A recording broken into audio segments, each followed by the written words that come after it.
regular season is coming near its end, and March Madness is about to take over the national spotlight. Patrick and I go over our biggest 3 questions for the rest of the NBA season.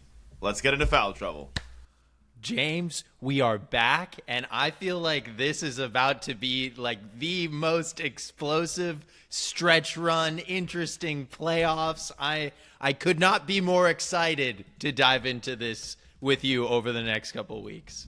Yeah, no, I'm pretty pumped to see like where the rest of the season goes. You know, last night when I was kind of coming up with what are my questions, I was a lot of like, is this team for real? Is this team for real? But I think there's actually a lot of other interesting things at play here about like the league at large and not just about individual teams.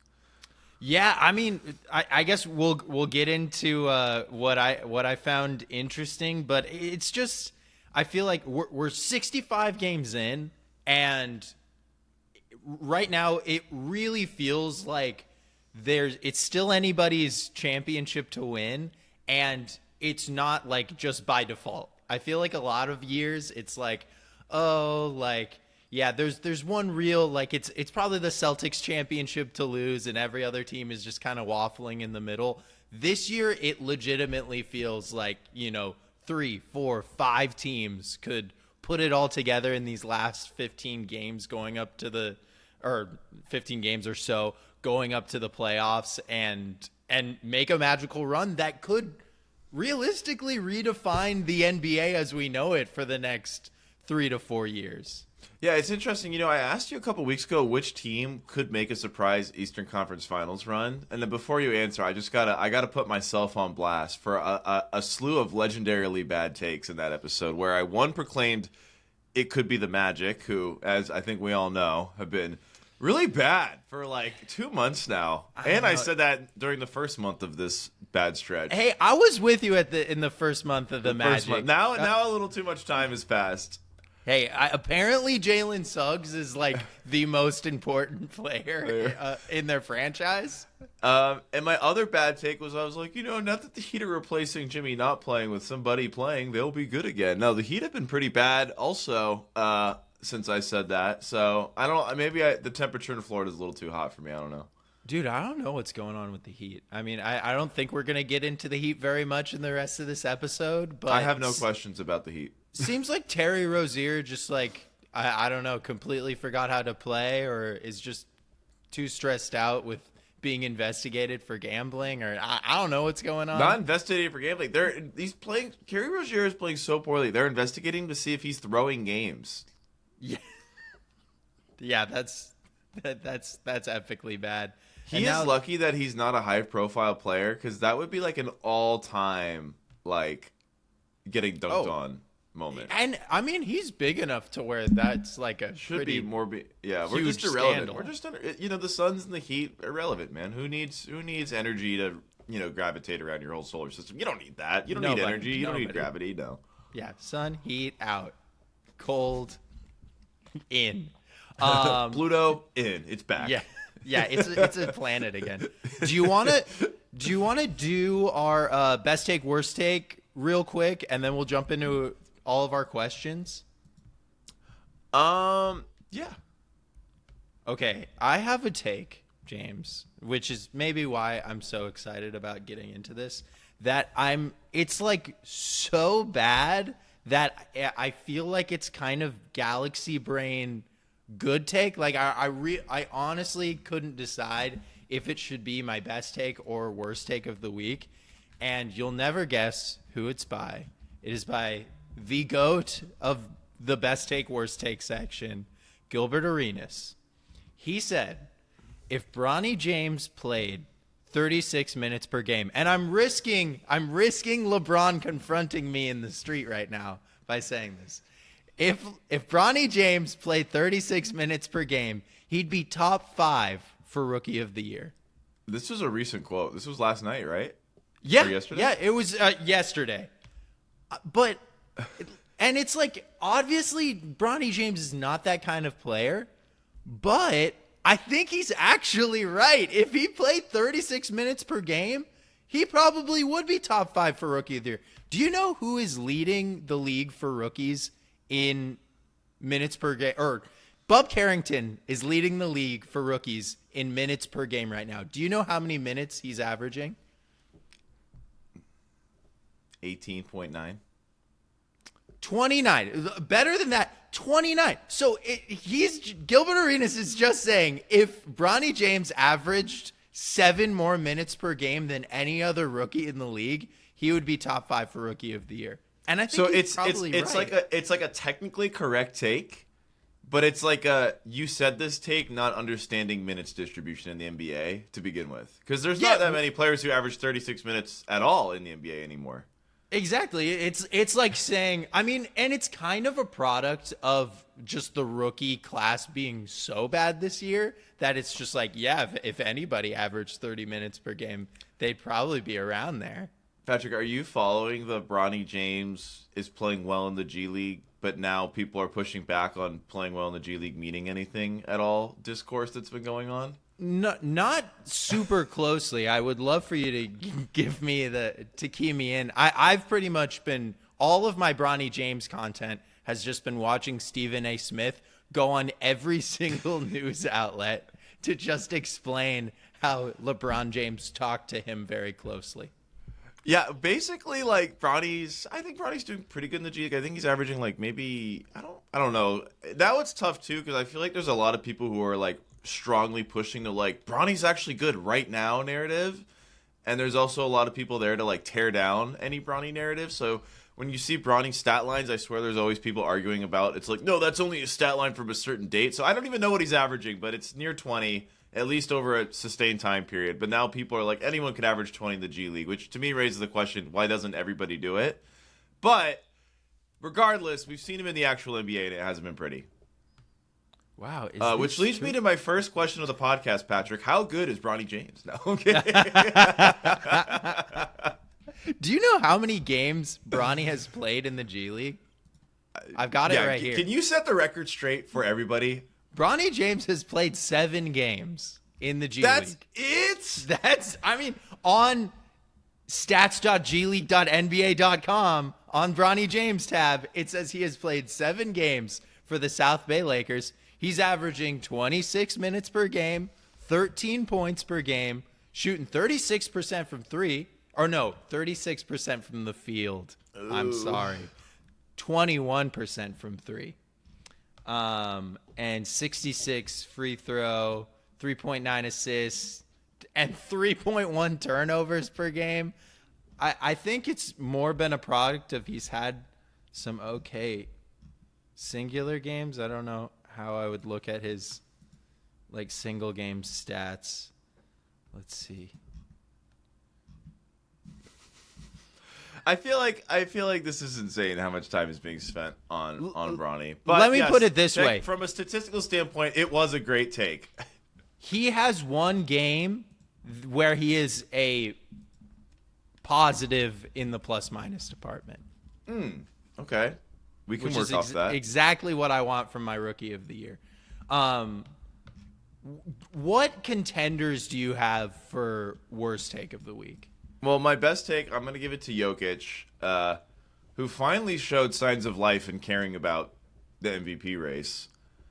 Jokic, yes, they asked Jokic basically what he thought about this whole him versus SGA, and he was like, I've basically been involved in the MVP talks for 5 years, and I think this is my best season.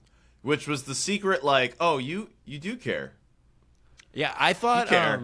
You don't admit it. You care a little bit. That same game, Michael Malone made the point that the only year since Jokic started winning MVPs that he didn't win the MVP was the year they had the 1 seed in the West, which I thought was pretty interesting. Funny. You know what's funny? I feel like I could listen to like days on end of like podcasters and fans and players talking about Nikola's greatness, but I don't know why Michael Malone is so annoying to hear from.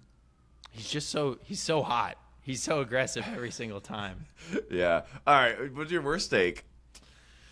I mean, I think I'm going to go with Tim Hardaway Sr.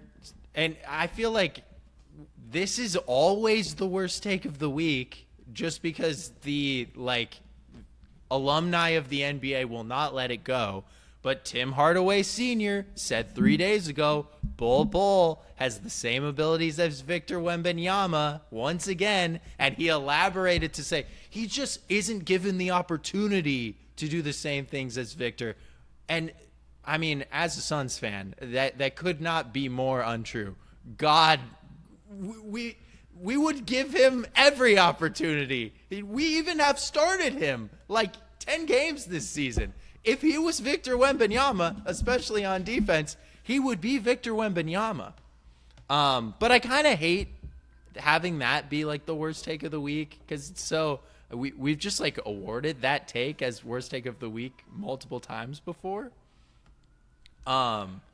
So I also had on here Shaq saying that he loves what Chauncey Billups is doing with the Detroit Pistons this year,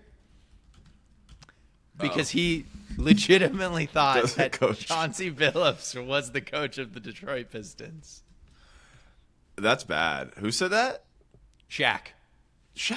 I don't understand why Shaq is platformed.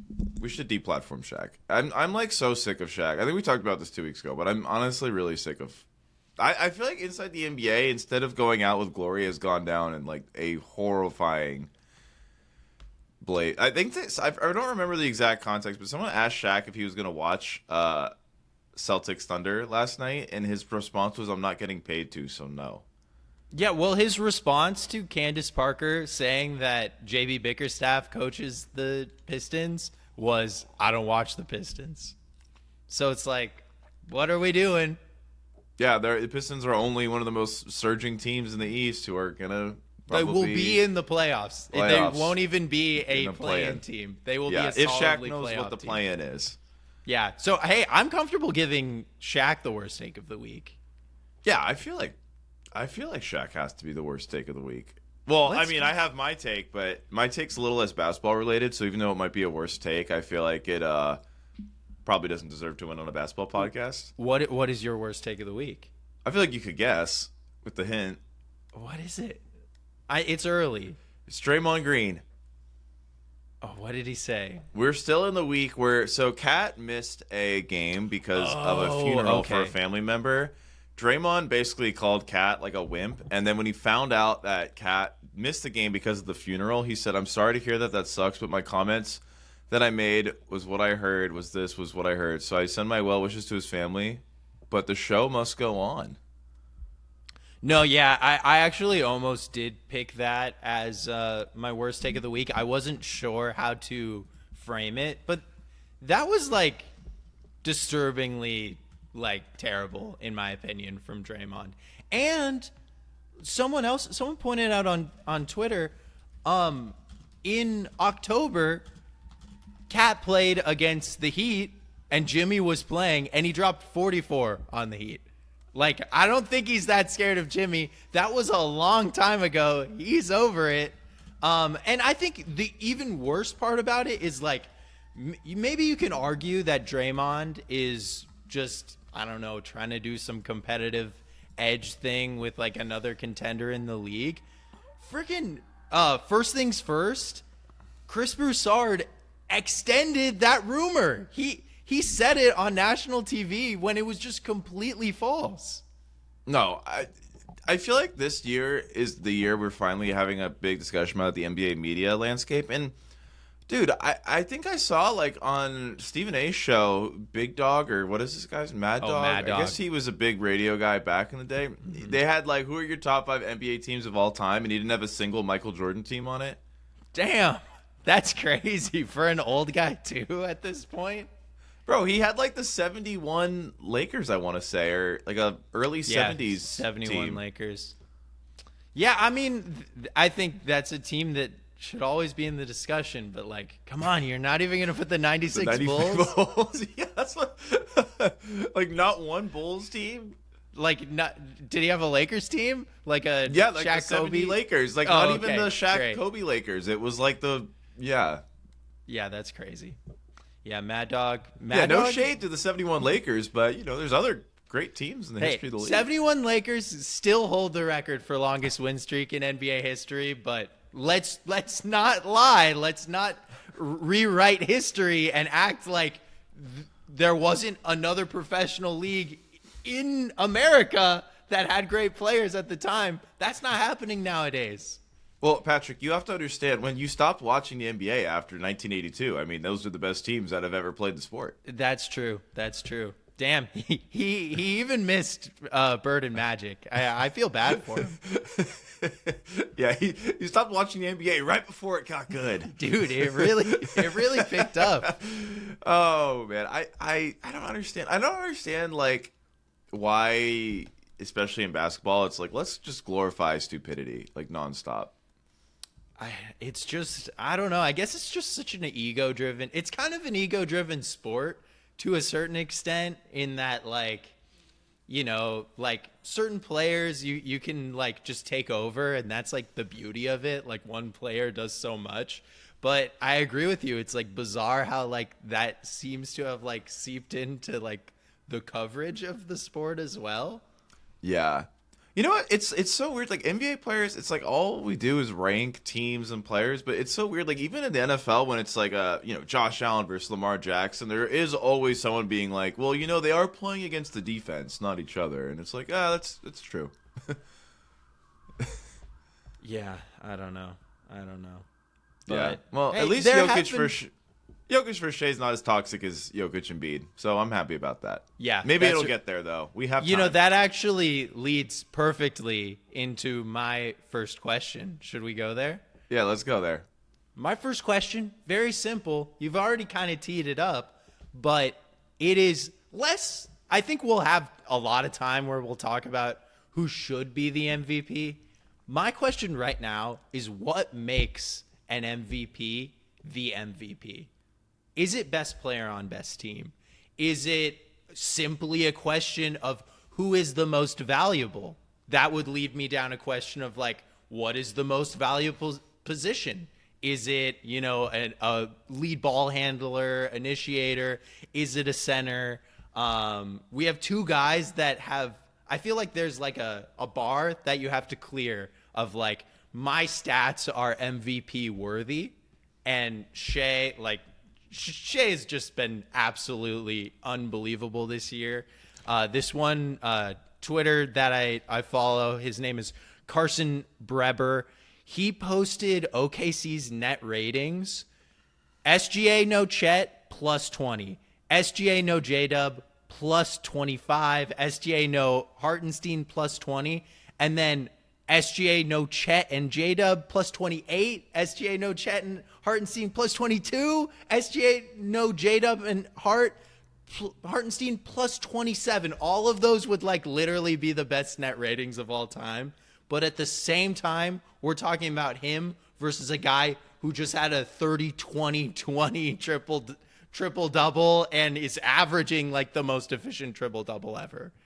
Yeah, I feel like, I think I talked about this last year, but Jokic just kind of ruined like basketball debate talk for me because he's kind of perfect. And Shea is having like an all-time season, arguably like the greatest guard season ever, but Jokic is having arguably the greatest season ever. So it's like Jokic kind of always ruins these award talks because I think I'm always going to slide toward Jokic. But I think for me, and I think the more I watch basketball, the reason MVP is hard and why I don't think you can have a hard, fast rule is because obviously you can't just go best player in the sport, right? I mean, there's a lot of players, maybe like, let's say 20-something LeBron, where it's like the version of him that's full tilt in the playoffs is different than the regular season version, and you can't reward somebody for not, you know, going full tilt all 82 if somebody else is who's on a similar caliber. But most valuable to their respective team, which I feel like is a popular one for a lot of people, it's a little too biased toward heliocentric players, and I think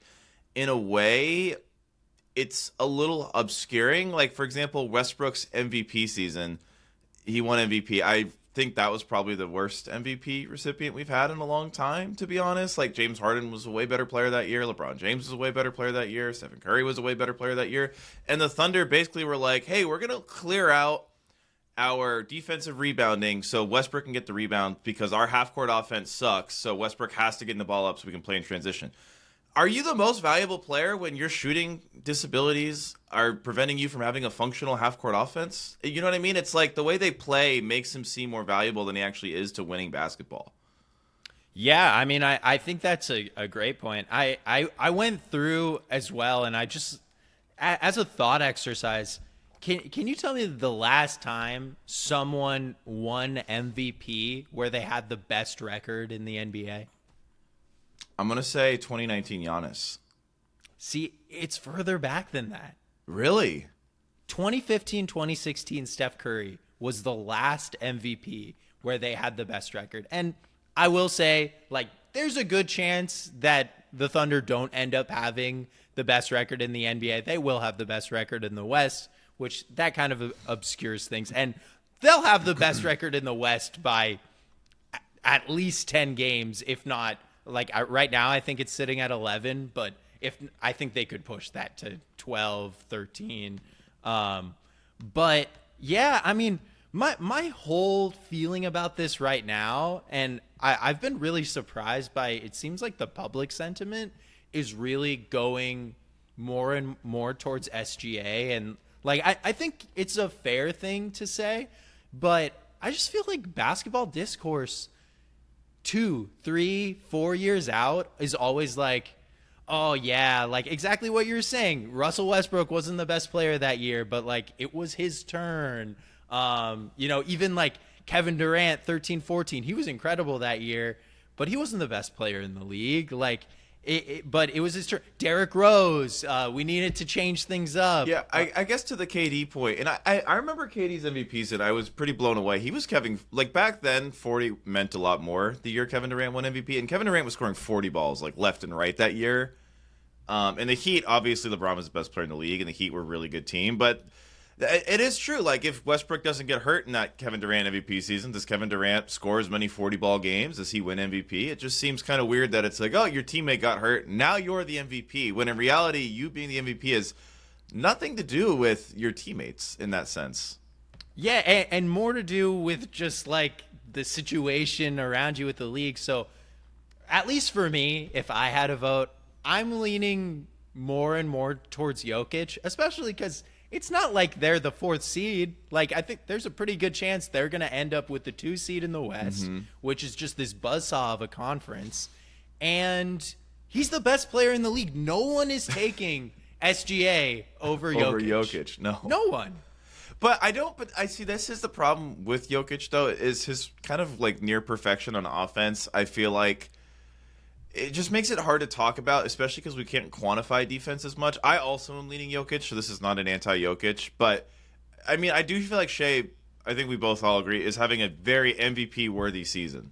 100%. And if Shea were to win MVP, I wouldn't be upset. Yeah. Yeah. No, Shea is freaking awesome. But also, Shea is benefiting from, like, they play the Nuggets on national TV. The Thunder win. They play the Nuggets 2 days later. Not on national TV. Nuggets win. And it's like little things like that I feel like people don't realize. Like, I feel like everyone fresh in their memory is that Shea beat Jokic, but Jokic beat Shea more recently in a basketball game. Not to mention he has like the perfect roster around him ever. You know, it's a lot easier to do what, like, it's impossible to do what either of them are doing, but it's a lot easier to do what Shea is doing with that roster around him than to do what Jokic is doing with Jokic's roster around him. And I also, like, I will always die on this hill, and this is a little, like, NFL MVP-ish or, like, vibey, but I just think, like, the center position, if you have a guy that is that much of a plus in your center position, can play 40 minutes a night, 40 minutes plus a night in the playoffs, and survive and play winning high-level basketball, like, I think that is, like, in the same vein of, like, a quarterback, and it's just, like, it's so rare and so valuable to have a guy contribute to winning from that position in that way.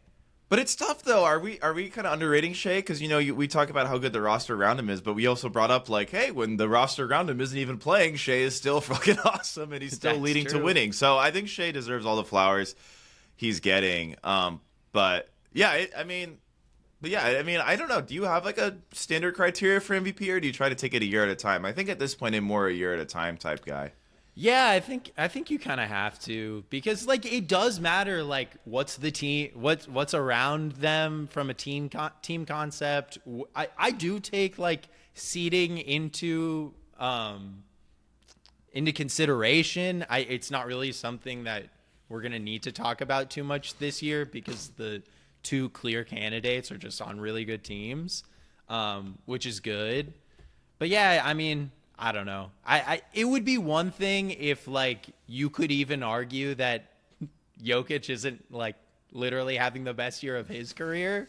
I know Shea is as well, and Shea is awesome, and Shea in a vacuum is probably the better defensive player as well. But I think Jokic is still pretty underrated on that side of the floor as well. I don't know. It's tough. Yeah, I think that's what's weird about this MVP is like it's like Shea's like the runaway betting favorite, but like everybody would take Jokic first in a draft. Yeah, and Jokic, that's what I don't know, but whatever. Shea's a deserving MVP if he gets it, which I think he will. And the Thunder are awesome, which I guess is a good segue to my question. My original question was originally going to be, are the Lakers and Warriors for real? But I've since modified the question to, is asking if the Lakers and Warriors are for real dismissive of how good the Thunder are? Yeah, I think so. I mean, and I will say this with like the Lakers were obviously super, super shorthanded when we saw them play against the Celtics. But for that whole Lakers-Celtics game, it felt like the Lakers were like kind of just like doing dark magic to stay in this game because of the level that I think the Celtics really are. And watching, I only watched the first half of the Celtics Thunder game last night, but the Thunder just, in my mind, are just on another level than these other teams, but they haven't done it. And these other teams, the Lakers, the Warriors, they have guys that we've seen do it. They have guys that we've seen play high-level championship basketball as like recently as this summer in the Olympics. And I think it's just like naturally hard for fans, myself included, to, you know, like extrapolate like out success that we've never seen before. Yeah, and I think also it is a little concerning that it's like the Thunder did split the series with the Nuggets. Like, why not get that 3-1? Mm-hmm. Like, this Jokic is going to be a problem for them when they play them. But, I mean, at the same time, the Lakers, when they're full health, have been freaking awesome lately. I guess my concern, though, is, like, why is Luka just not able to blow by Al Horford, and why is he not able to handle the ball without getting stripped, like, against the Celtics so much?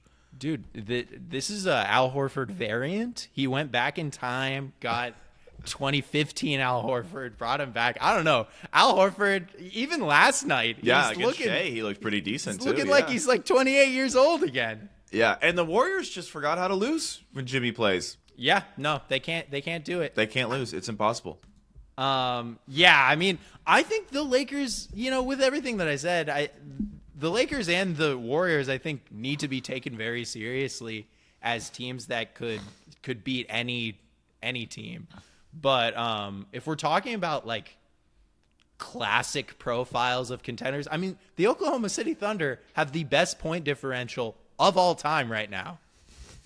That's it's a pretty basic stat that usually leads to some pretty serious success. That's pretty good. All right, what is your next question? Okay, my next question is, my other two questions are kind of seeding based, but I think it's really what we're going to be pouring ourselves into for these last couple weeks of the season. And my first one is, who will end up with the 6th seed in the East? Right now, the Milwaukee Bucks, the Indiana Pacers, and the Detroit Pistons are all tied at the 4, 5, and 6 seeds in the East.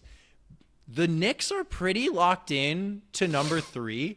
So I'm like, if you're each team, where do you want to be? Do you want to be in a 4-5 match? I mean, I assume it's either you kind of want to be 4 or you want to be 6.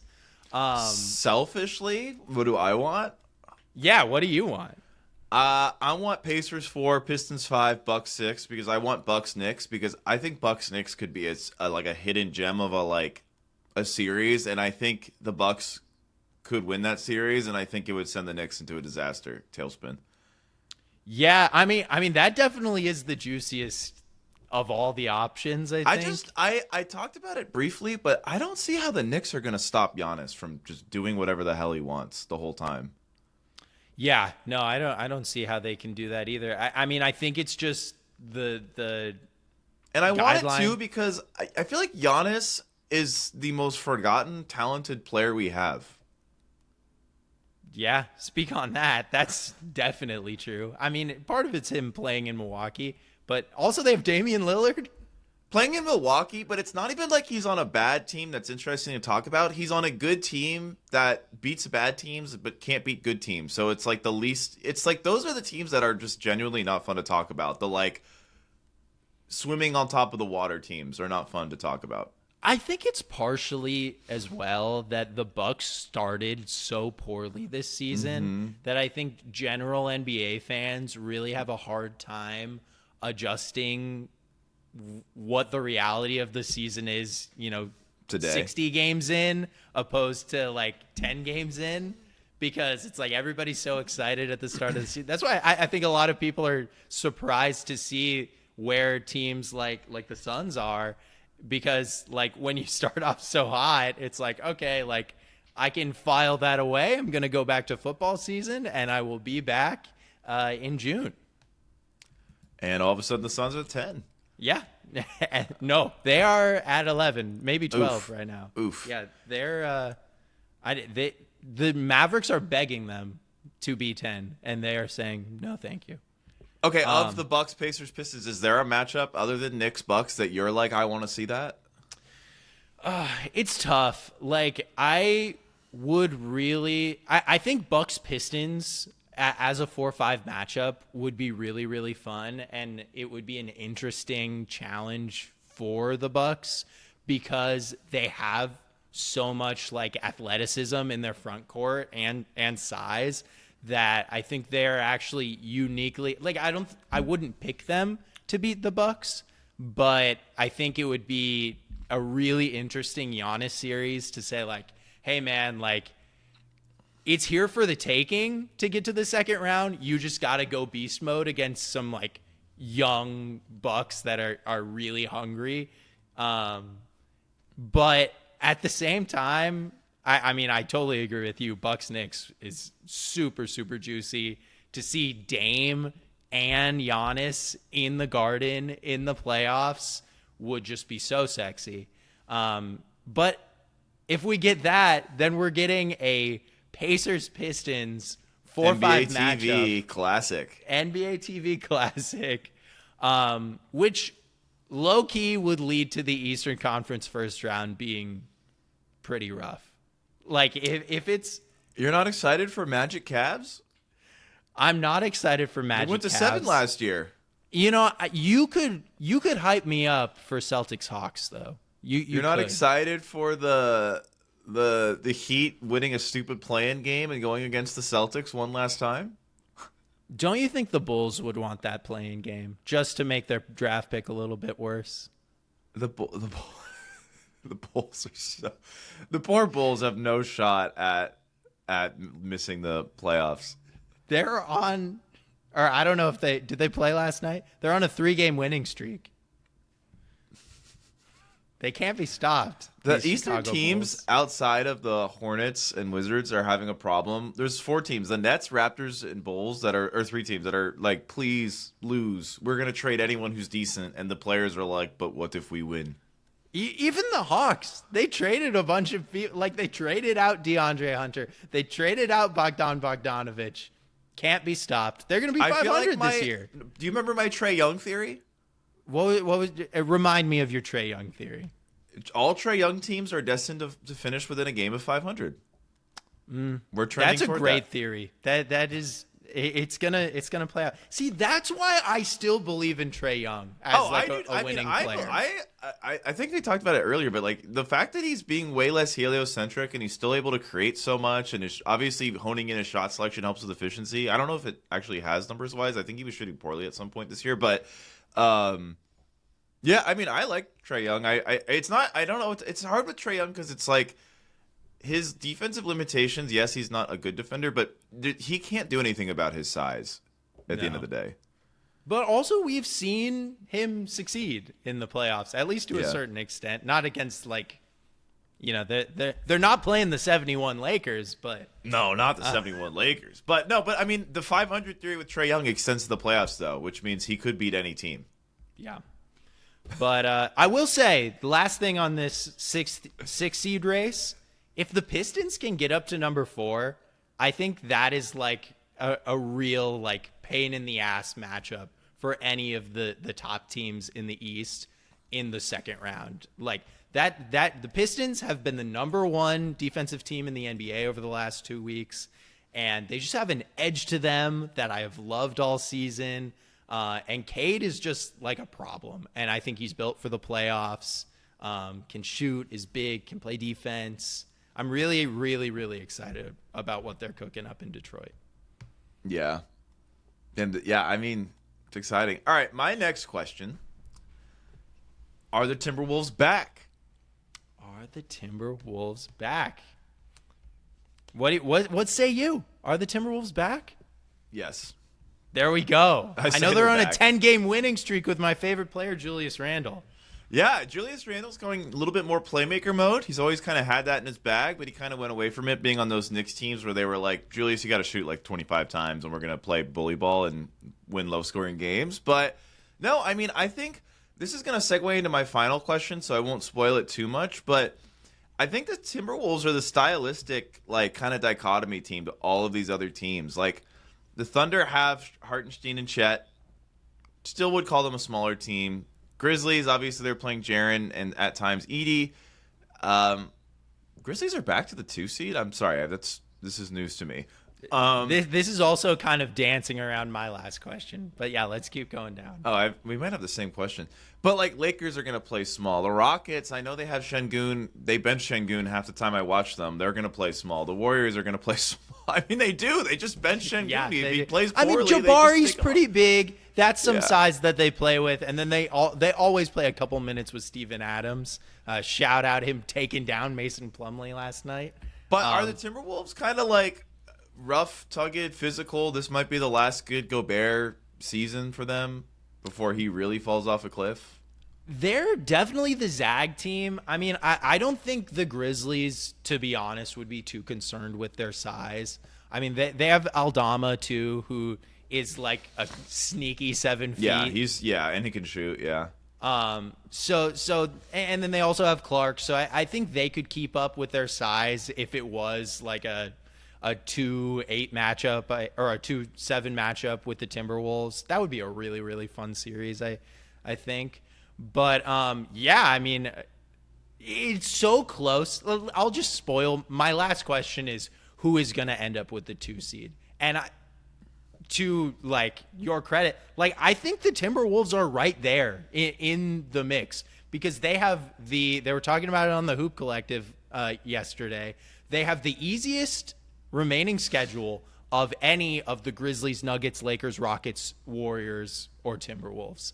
So it's right there. They would have to jump a lot of teams, but this is the West, and every single one of these other teams is dealing with their injury bug right now. The Grizzlies are without Jaren. They're without Santi Aldama. Brandon Clark's day-to-day. Zach Edey's day-to-day. Luke Kennard's day-to-day. Vince Williams Jr. is day-to-day. The Nuggets are going to be without Aaron Gordon for a while. Nikola Jokic is all nicked up. Jamal Murray is hurt. The Lakers, obviously, Rui, Dorian Finney-Smith, LeBron, Jackson Hayes, all banged up. Rockets just got back Fred VanVleet, but Amen Thompson is out with a foot injury. And then the Warriors, they're kind of healthy, but, you know, they're old. They're a new team. I think the Timberwolves, it's right there for the taking for them, like it has been all season. I still don't believe in the process in the playoffs for the Timberwolves, just because of how just historically he's only been awful, Julius Randle. And I think it's hard to take him out of the pie once you get to the playoffs. But obviously Julius Randle in those other playoff instances hasn't had an Anthony Edwards. Yeah. That's true. I don't know. I guess where could you see them getting up to in light of like this hypothetical scenario where Lakers, Nuggets because of injuries, Grizzlies because of, poor play as of late, Rockets maybe kind of sustain a 500, 6-4 average.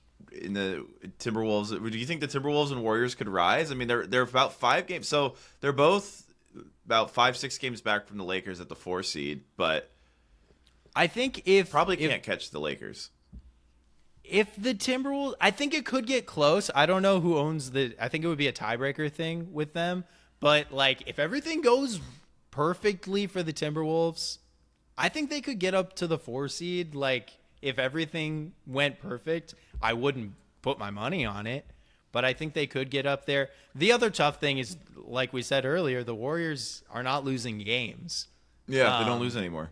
They don't lose anymore. And they're tied right now. But, let's see what the Warriors have. Oh my gosh, they have a murderer's row coming up. They got Knicks, Nuggets, Bucks as their next 3 games.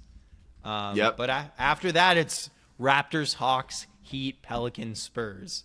So I think if the Warriors' next 3 games is 0-3 or 1-2, then maybe they could sneak in there. But I mean, I think it's pretty crucial that they get out of the play-in mix, wouldn't you say?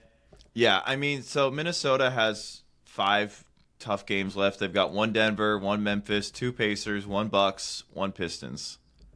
Contrasted with, let's say, the Lakers, they have 2 Thunder, 2 Nuggets, 1 Grizzlies, 2 Rockets, 1 Warriors, 1 Pacers. Wow. Yeah, I mean, I do think the Lakers could slip if LeBron can't get back quick. The Warriors it's kind of interesting. They're really fun. I think they've already played all their Thunder games, which kind of sucks because I wanted to see this version of the Warriors versus the Thunder. But they have 1 Knicks, 2 Nuggets. I think those 2 Nuggets games will be really enlightening about how Golden State handles Jokic. 1 Memphis, another big team. 1 Lakers, 1 Rockets, 1 Bucks. Have you had the chance to watch any Warriors recently? I haven't watched. I talked about this on the solo pod that I need to watch them. This will be the week I really sit down and get myself familiar. I watched the game where they eviscerated Dallas, but that's about it. Yeah, I don't know. I'm not too worried about them against bigger teams because I think they have a bunch of guys that just play a lot bigger. They play up. They're kind of like the Thunder in that sense. The Thunder have realistically a lot of small guys that are just wide loads and play up, and Jimmy is so much like that. Draymond's so much like that, and I think you can get good playoff minutes out of Kevon Looney. Still, he's still only like 30. Yeah. I just think I don't know. When I watch them, I think of the great Warriors teams, and I don't see why. I don't know. I just would not want to see them if I'm any top team in the West. Yeah, I wouldn't want to see them either. Okay, my final question was going to be about, what are the Pelicans going to do? What are the Sixers going to do? But that has really nothing to do with this season. My final question, and I feel like we've kind of talked it through, so maybe it's not really a question anymore, but it's going to be like, what does the size versus spacing equation in the playoffs look like this year? Because I felt like last year, you had Dallas go to the conference finals with a non-spacing center. You had Timberwolves go to the conference finals with a lot of minutes with a non-spacing center, a lot of minutes with spacing center. The Timberwolves played a 3-big rotation. Dallas obviously had, a non-spacing big on the floor at all times. It felt like last year size was really a really, really big impediment. And then you get to the Celtics. Granted, they play a little bit more quote-unquote small ball, but Jason Tatum is 6'10". Mm-hmm. They're a big physical team. Kristaps Porzingis is a 7'2". He's tall.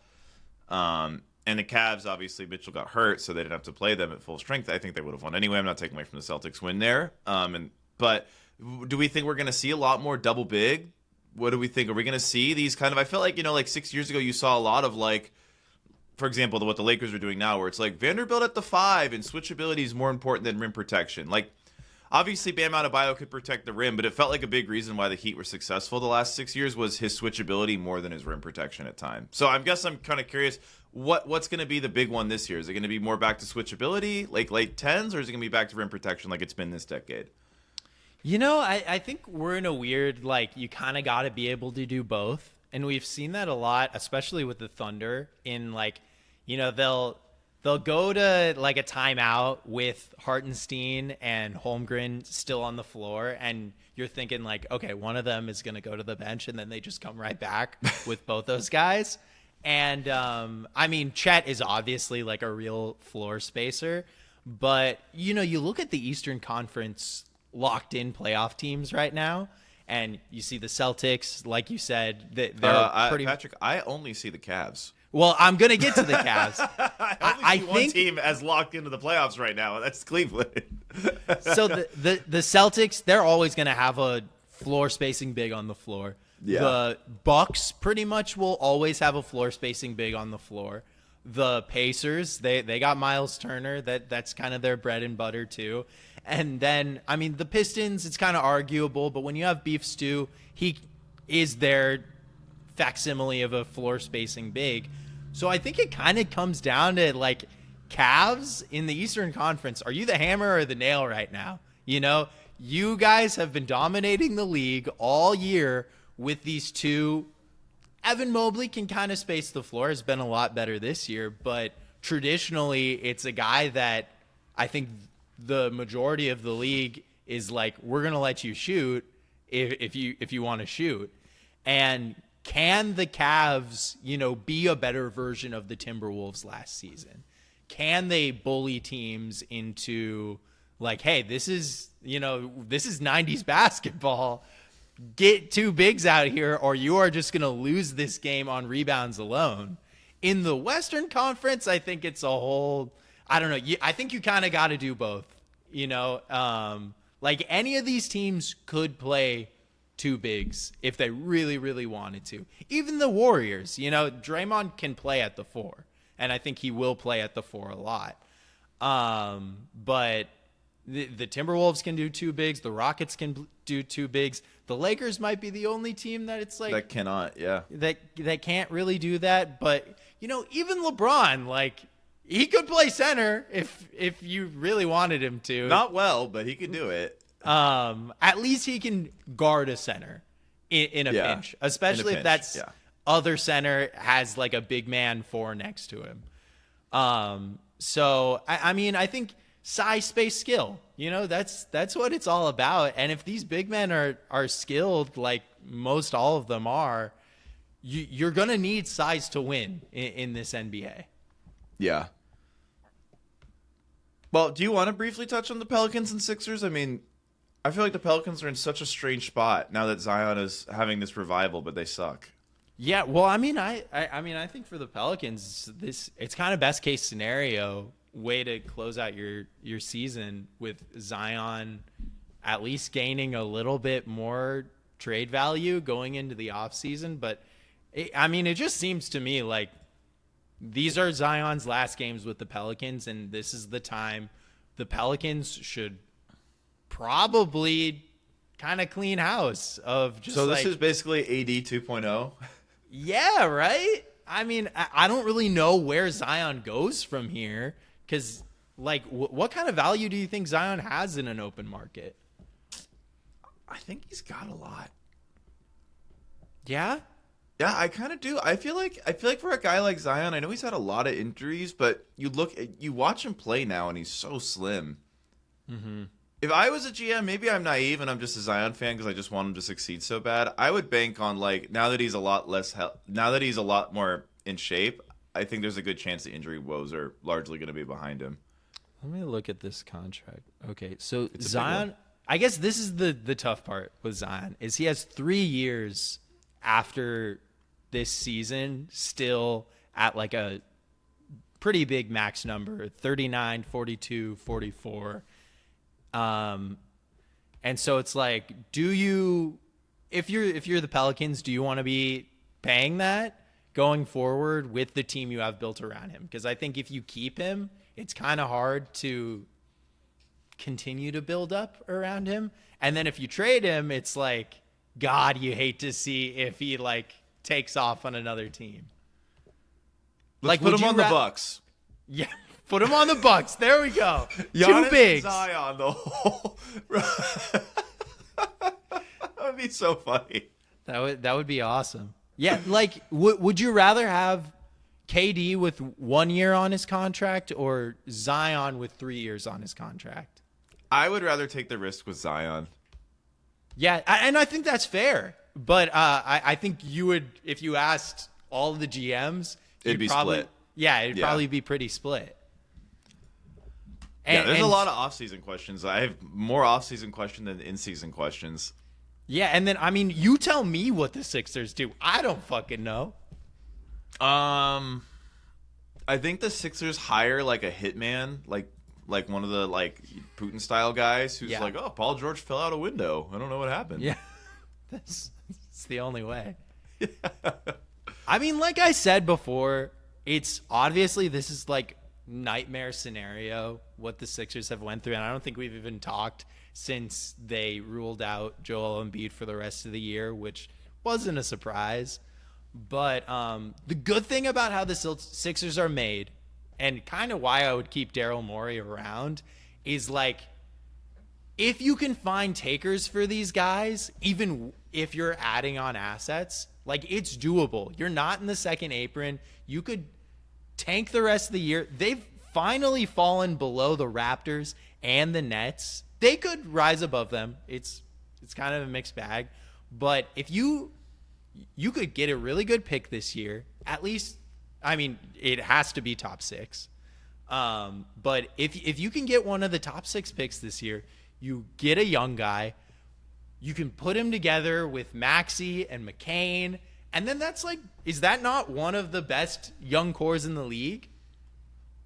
Yeah, I mean, that would be pretty cool. Maxey, McCain, Cooper Flagg would be pretty nice. Cooper Flagg, Ace Bailey. It'd be fun. I mean, I guess you wouldn't be able to do Dylan Harper, but there's guys in this draft. VJ Edgecombe.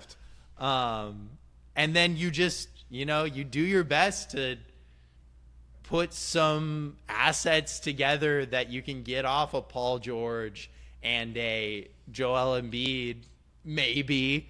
And then, I don't know, then it's just like, I feel like if you replace that $100 million worth of, it's kind of what I've always been saying with the Suns. If you just are able to replace that $100 million worth of contracts that those guys make, there's almost no way that you're not better, I think. It's true. Well, I mean, you guys are stuck with Bradley, though. Yeah, it's a totally different like scenario between the Suns and the Sixers. But I just think like, Patrick, I saw one of those. Oh, I didn't mean to cut you off. My bad. No, you're good. It's just hard to collect $100 million worth of contracts and not have a couple like real NBA players in there. Patrick, I saw one of those. Like, I don't even know if it's intentional rage bait Instagram posts. I don't know who. I want to meet the people who make these posts, but it was just Devin Booker, and it said teams interested LAL, and I was like, oh my god, Booker and Luka, like what? That'd be so funny. They'd be perfect together. Ryan McDonough didn't think so, but I always did. Actually, I have one last NBA thing I want to talk to you about, and of course I saw it on the internet. Luka's shot distribution. Every year, he's taking less shots at the rim. Something I've highlighted with old guards, something I don't like when players get older.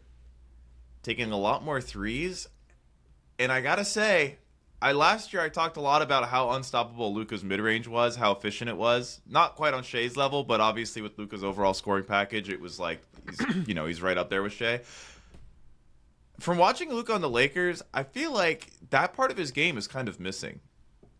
He's been taking some of his like elbow fades, but I feel like it's like kind of like that little floater push shot is kind of gone. I don't know. I haven't loved his shot selection. Hey, when LeBron even as they're winning, when LeBron is as automatic as he has been, like from that area of the court, I feel like it's kind of like I'll just stand over here and space out for you. But yeah, I mean, it's definitely. I feel like your Nico Harrison is like, yes, keep talking, James. This is what I'm worried about. He's not taking enough mid-range shots.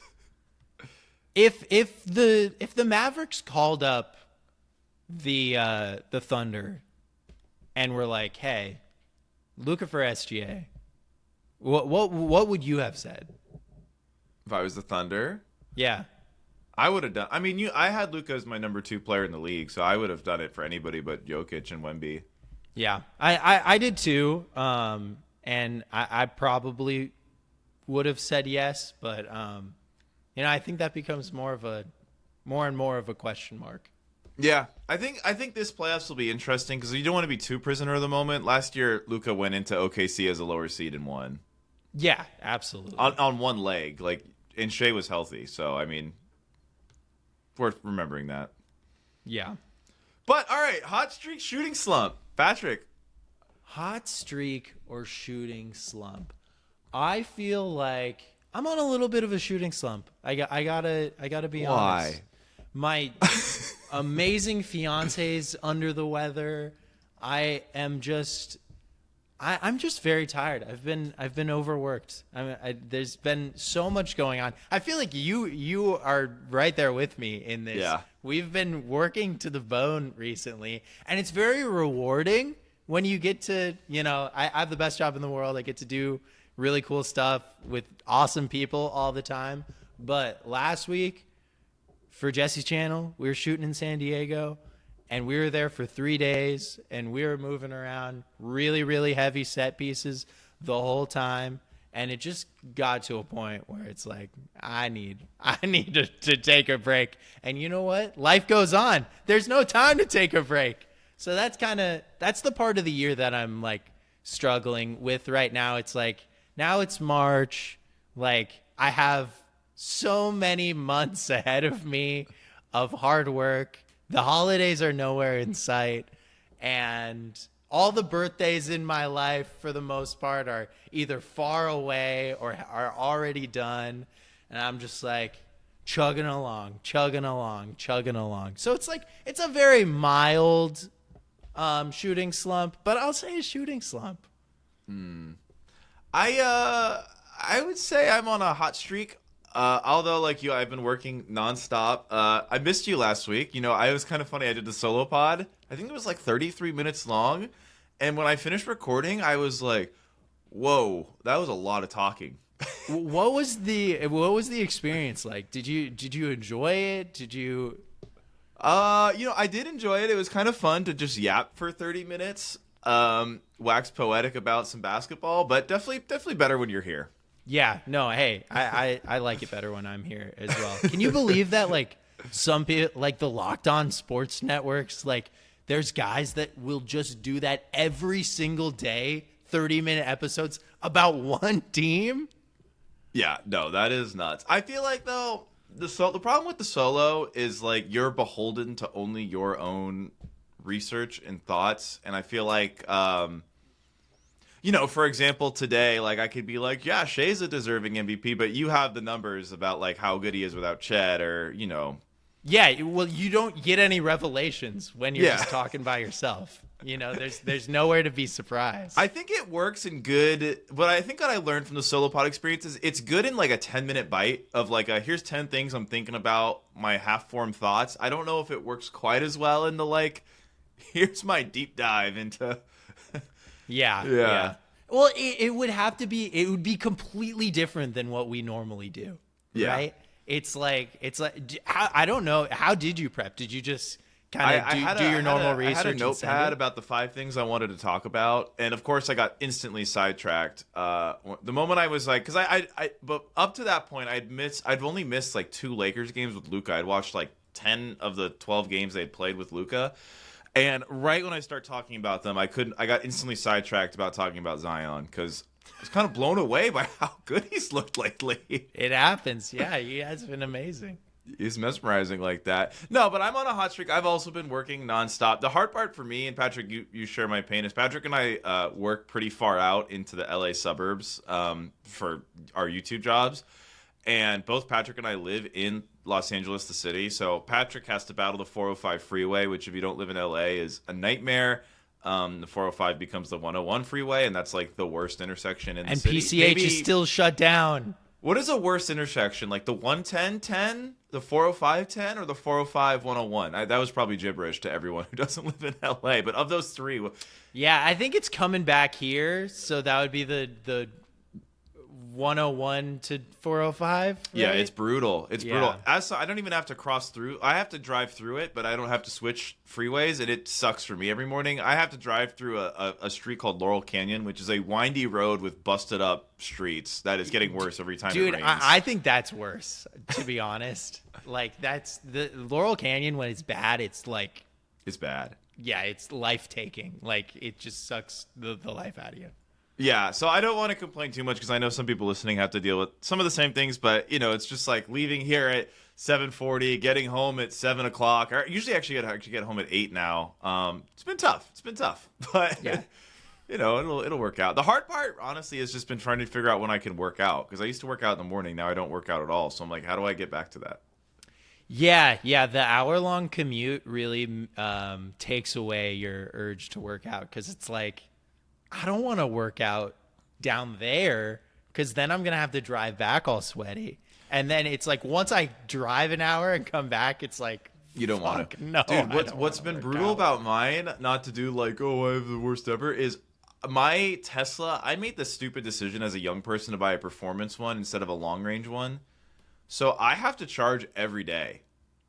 Yeah, and I don't have a charger in my apartment, so that's 35 minutes to an hour, depending on the charger I pick, added to my drive home every day. So it's really like 50 minutes there, an hour and 40 back. Yeah, that. I do not envy you at all with that. That sounds terrible. Yeah, so when I move this July, again, because I move every year, I will make sure there's a Tesla charger. That's honestly that is why this podcast works. It's because we both move every single year. But I'm hoping, I'm optimistic that I am not going to move this year. This will be my first time. You're breaking the nomadic pact. I know. It'll be my first time in a decade that I haven't moved. That's insane. I enjoy moving. I have a feeling that next time I move, I'll be in the next spot for 2 years. So it'll be my like quasi non-nomadic lifestyle. But we'll see what happens. Yeah, hey, in this crazy LA lifestyle, you can't make promises too early. Yeah, it's a bad time to try to be a renter. Yeah, no, for sure. And in LA, it's kind of impossible not to be. Yeah. All right. Well, anything else you want to talk about? Anything you're excited? What am I excited for? I finally started diving into the draft a little bit. And I think it's going to be a really weird year. And the more and more I stare at Tankathon, the more and more I think this draft is going to be just insane. Because the pick concentration for teams is just too intense. Like, the Thunder are not going to be able to take in 2 rookies. It doesn't even make any sense. And there's a couple teams like that. Like, so I just think it's like ripe for trades. And let alone, I think there's just a lot of talent in this draft class, especially at the top. I'm still trying to figure out what the move is down low.